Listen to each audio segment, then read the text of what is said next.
Beautiful. Right, tiles are now on, grouted.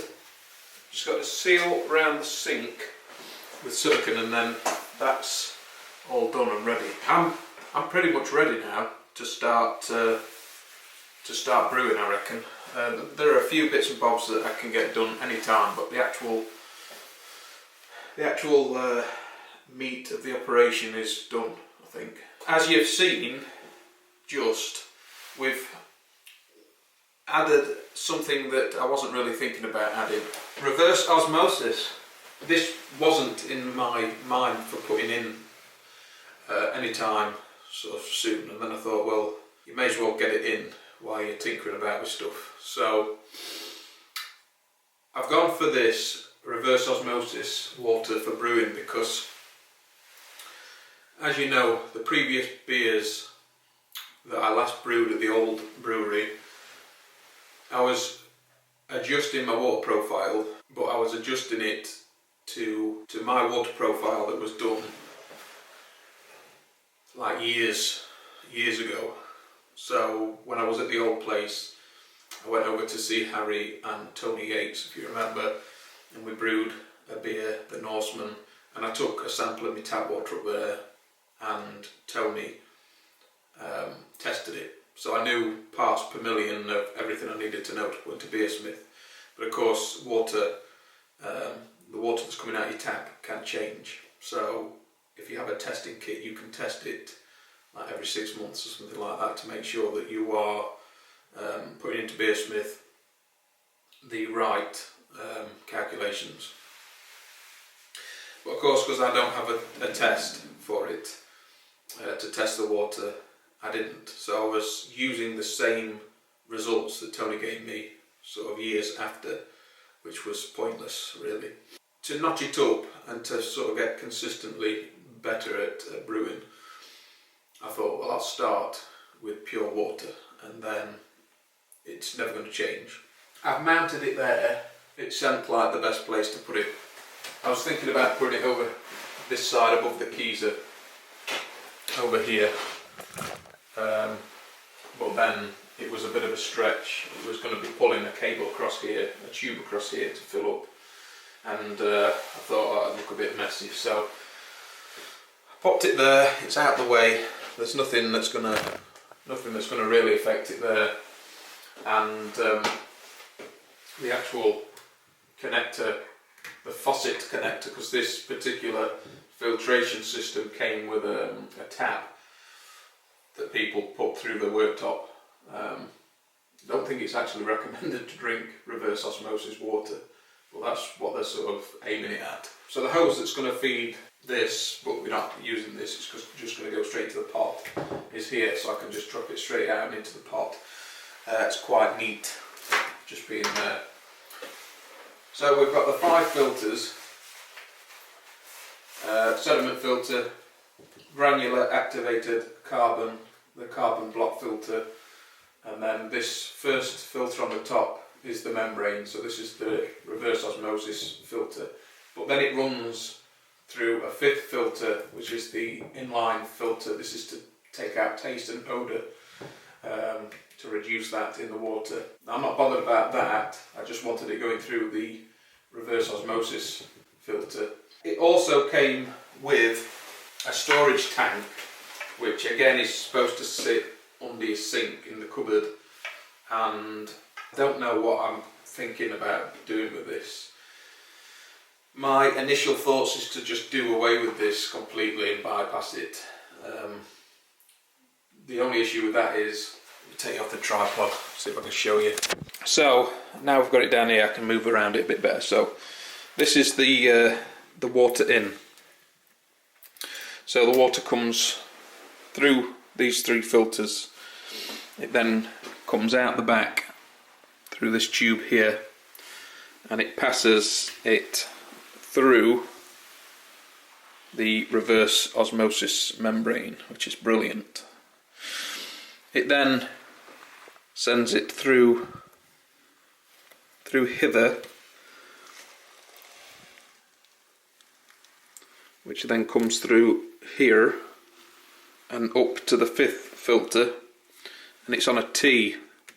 It's on a T here, so it can either go through the inline filter and out to the tap, or it can go down here to the storage tank. Initially I was thinking like, well, that's not something that I was looking for, a storage tank or a system that gave you the option of having a storage tank. I'm thinking of bypassing it and just running RO water into the HLT. Once the HLT is full, running RO water to a clean bucket that I can top up the HLT with after the mash is done, or once we've dough'd in. Effectively, this filter after the membrane, the RO membrane, is like an added option. Like, it's not needed once it's come out of the reverse osmosis membrane. I've got what I want. So instead of coming like out of the RO membrane here and then running round here to the T, what I can do is put a straight connector onto that feed and then run the tube off of that, which will then bypass this filter. So I can then just use that without using the tank. But what I've got to do today is I'm going to put this back on the wall here, and we need to change this pipe work here because we're no longer just using this to fill up the pots with it. It's all got to run through the RO system. More holes to fill. I've moved the tap position, basically, that comes up here, and although I'm still using the RO system to fill up the brewing pots, I still do need this tap to feed the counterflow chiller. We've teed off, instead of having a 90 bend there to feed the tap, we've teed it, and then I've got a tap here which sends water to the system. That's probably going to be the tap that I use all the time for filling her up. We've run her under the desk and we've put another 90 on her there, returning her up.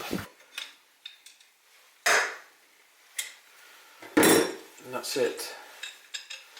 Don't know why that twiddles around. I'm sure we'll find out in a minute.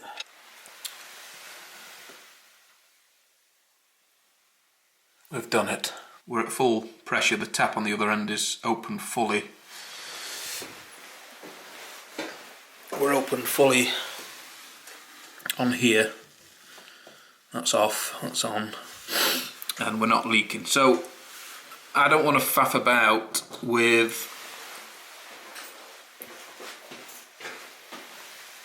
this to fill up the pots, because I'm just going to leave that open once it's all connected, and then just use this tap down here to operate the system, because that tap down there is a lot more solid. I don't want to faff about with this anymore. So we've now reached the point where we can get it plumbed in. Right, that's connected. This will, I can tie wrap that up there, tidy it up. So everything else is hooked up already on the system. So this now is going to be where the reverse osmosis water comes out. So I need to put it into there. Just give me a second. So now we're connected. I'm going to feed this back over here, and then this line now is what's going to fill the pot. So I can cut this off, and then the rest is the wastewater. So let me cut this off here. This one here is the drain water, and then this wastewater can either, well, it will go into a bucket for cleaning, So this is the flush water from the system, and I'll save this for cleaning at the end of the brew day. I can put it back in the HLT, warm it up and do a clean after the brew day. And if I don't want to do that for any particular reason, I could just stick it in the top of there and let it run out of here on a hose into the drain. Right, so that's it. Let's turn her on, see what we get.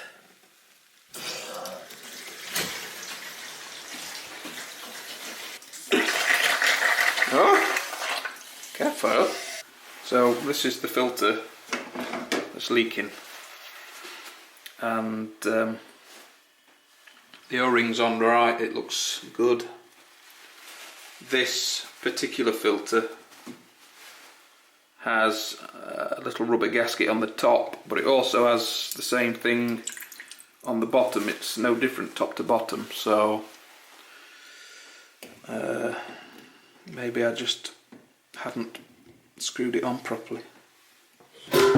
Oopsie.